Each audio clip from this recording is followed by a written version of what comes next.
Les bontés de l'Éternel ne sont pas épuisées. Ses compassions ne sont pas à leur terme.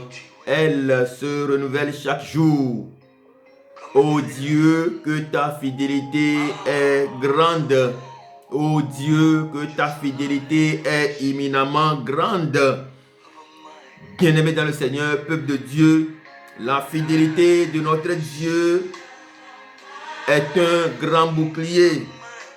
Nous brandissons la fidélité de notre Dieu au-dessus de nos maisons. Nous brandissons la fidélité du grand Dieu de l'univers tout autour de notre destinée. Nous brandissons la fidélité du grand Dieu, le maître des temps et des circonstances sur nos chemins de vie. Nous brandissons la fidélité du grand Dieu à chaque instant de notre vie. Nous activons la fidélité de notre Dieu dans notre vie. Nous activons la fidélité de notre Dieu sur le chemin de notre vie. Nous activons la fidélité de notre Dieu dans nos parcours, dans notre vie professionnelle, dans notre vie spirituelle, dans notre vie maritale, dans tous les domaines de notre vie. Nous brandissons la fidélité de notre Dieu qui est un grand bouclier dans le nom puissant de Jésus de Nazareth. Let it overflow, let it overflow, let it overflow. Que le Saint-Esprit descende ce matin, que le Saint-Esprit de Dieu se répande. Flow, let it overflow. Flot qu'il se répande en abondance. Overflow, que la fidélité de notre Dieu coule à flot ce matin.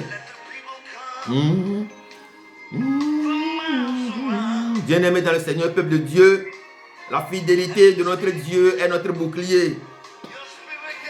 La fidélité de notre Dieu coule à flot ce matin. Church. Oh, to revive the church again. Il a promis sa fidélité à notre église. Il nous a promis la fidélité. Même si nous sommes infidèles, il ne peut pas être infidèle à lui-même. Oui, il a déclaré dans la parole de Dieu, Jérusalem, si je t'oublie, que ma main droite m'oublie.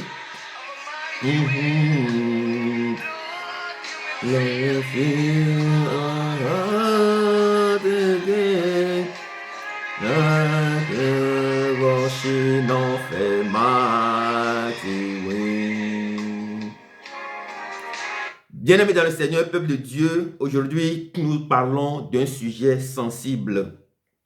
Il s'agit du désert. Lorsque nous parlons du désert dans notre vie, eh bien, nous faisons allusion à des moments critiques, à des moments importants, à des moments de vive épreuve. Bien-aimés dans le Seigneur, peuple de Dieu, la dernière fois, nous disions que nous continuons toujours avec le pouvoir d'agir.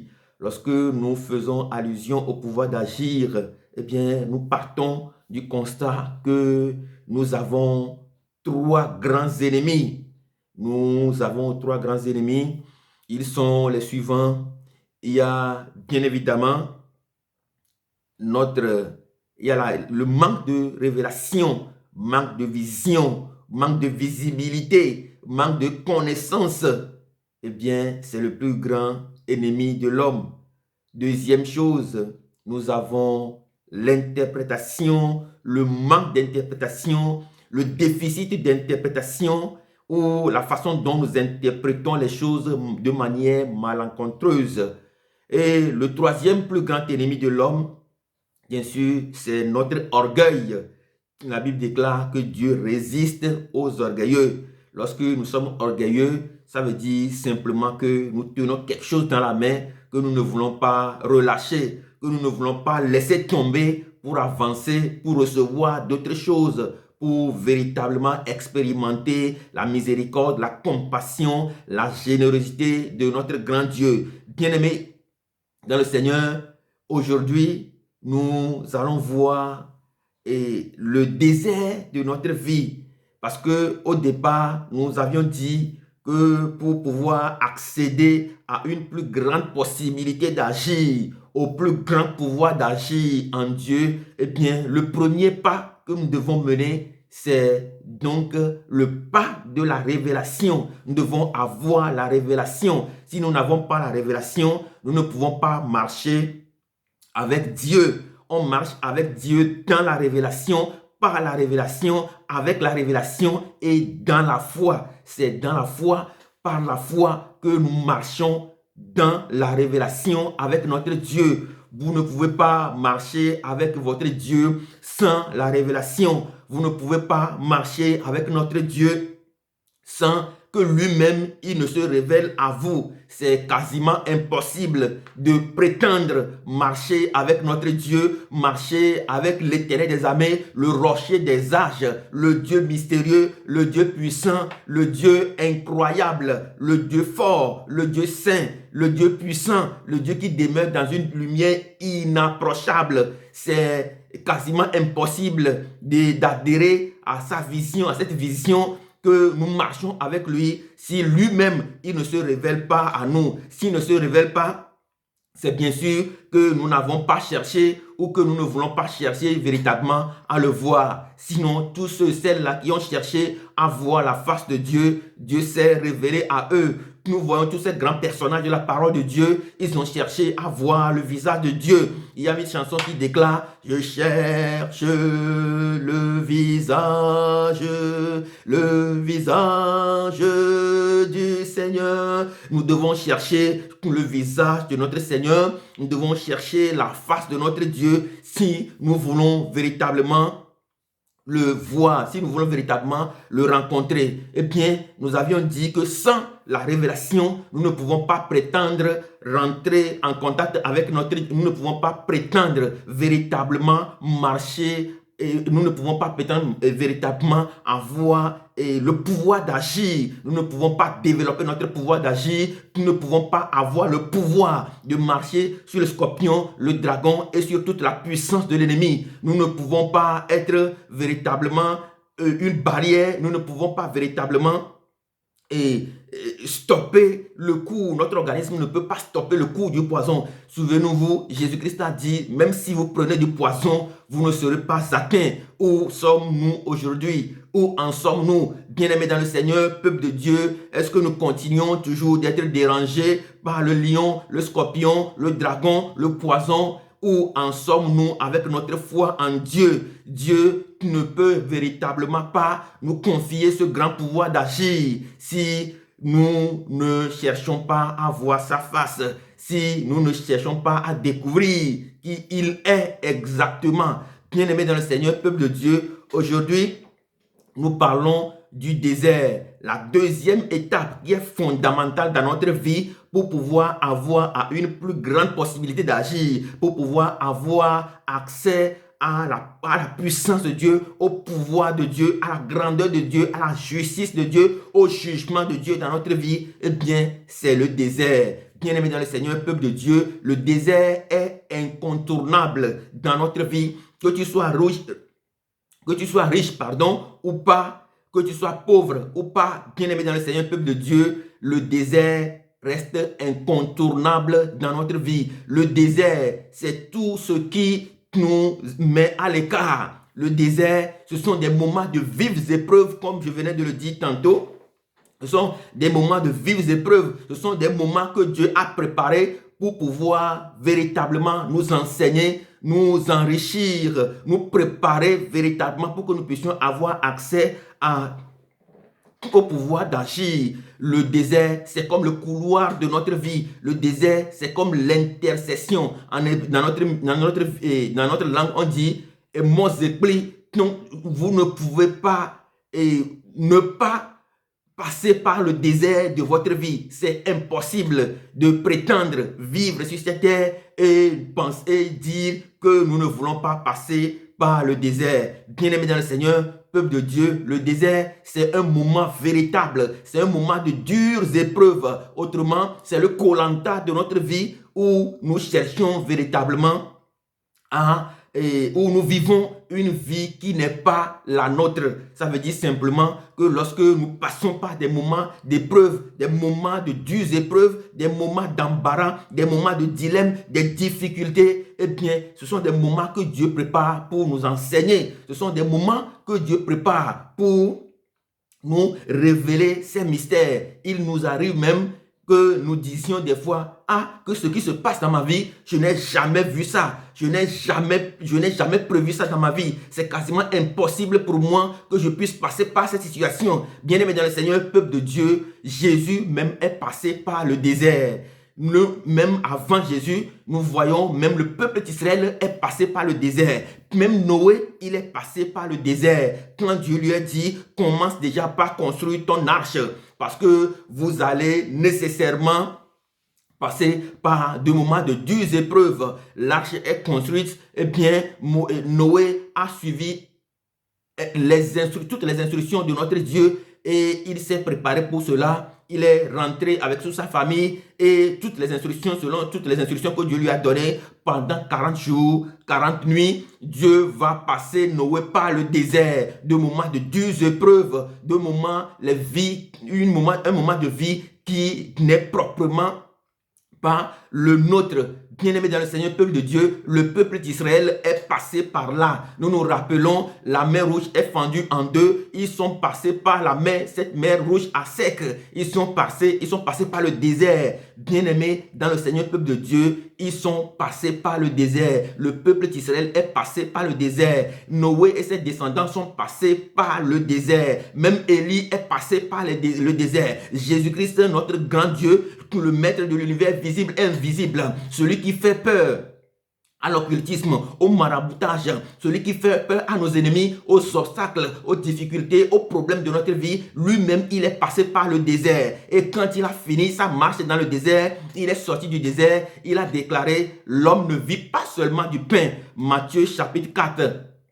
Dans Matthieu chapitre 4, nous allons voir ça. Il a déclaré, l'homme ne vit pas seulement du pain. Le premier enseignement, c'est ce qu'il a dit. Le deuxième enseignement, il a dit, tu ne tenteras pas le Seigneur, ton Dieu. Le troisième enseignement, il a dit, tu adoreras ton Dieu. Bien-aimé dans le Seigneur, peuple de Dieu, quel est le désert de notre vie? Dans tous les domaines de notre vie, il y a un désert que nous devons nécessairement passer. Est-ce que nous sommes prêts à passer par ce désert ou bien nous voulons renoncer? Eh bien, si nous renonçons, nous ressemblons à ceux qui sont du monde, qui ne connaissent pas notre Dieu, qui n'adorent pas notre Dieu, qui, en passant par le désert, cherchent autrement à trouver des solutions qui n'est pas liées, qui ne permet pas, qui ne correspond pas à ce que Dieu veut pour eux. Bien-aimés dans le Seigneur, peuple de Dieu, la première question que je voudrais nous adresser ce matin, eh bien, quel est d'abord notre désert?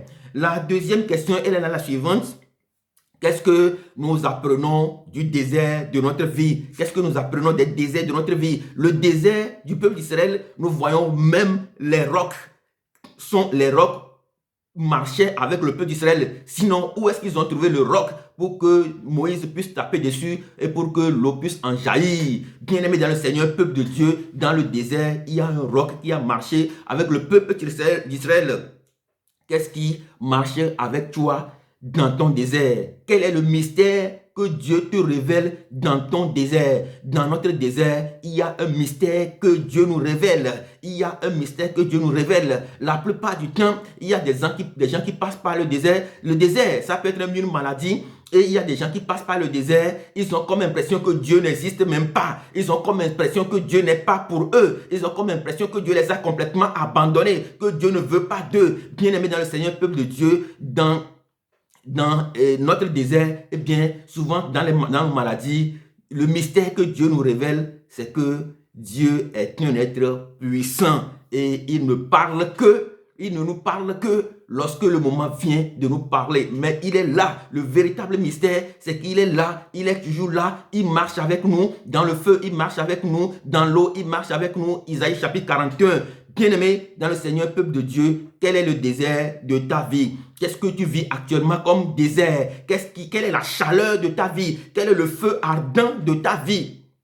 Quelle est la fournaise ardente de ta vie? Quel est le trou à lion dans ta vie? Quel est le désert? Quelle est la difficulté? Quelle est la douleur? Quelle est l'épreuve de ta vie? Qu'est-ce que tu remarques dans ta vie? Quelle est la souffrance dans ta vie? Qu'est-ce que tu vis concrètement aujourd'hui? Eh bien, Dieu veut te parler à travers cette situation. Dieu te révèle un mystère à travers cette situation. C'est à toi, uniquement à toi, de savoir quel est le mystère que Dieu te révèle. Pourquoi Dieu te révèle cela? David déclare dans Psaume 51, Seigneur, j'enseignerai tes voies à ceux qui les transgressent et les pécheurs reviendront tous à toi. Ça veut dire que Dieu a révélé un mystère à David. Dieu a révélé un chemin à David. Dieu a révélé quelque chose à David. Et David a déclaré, j'enseignerai ce mystère à ceux qui les transgressent. Eh bien, lorsque nous oublions, lorsque nous refusons de parcourir ce chemin, lorsque nous refusons d'entrer dans le désert avec notre Dieu, de parcourir le désert avec lui, eh bien, ça veut dire que c'est tout un poids, c'est un héritage difficile, ténébreux,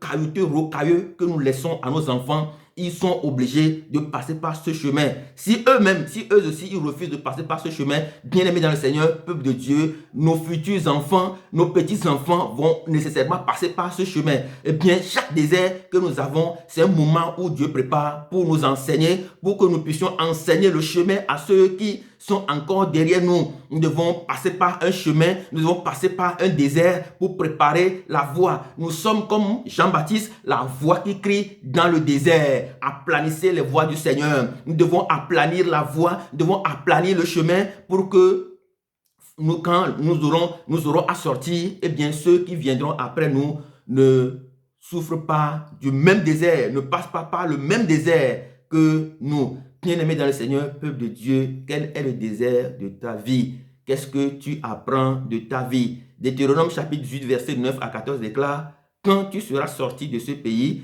quand tu seras sur la terre promise, eh bien, tu ne feras pas comme les autres qui adorent des faux dieux, qui font de la divination et autres.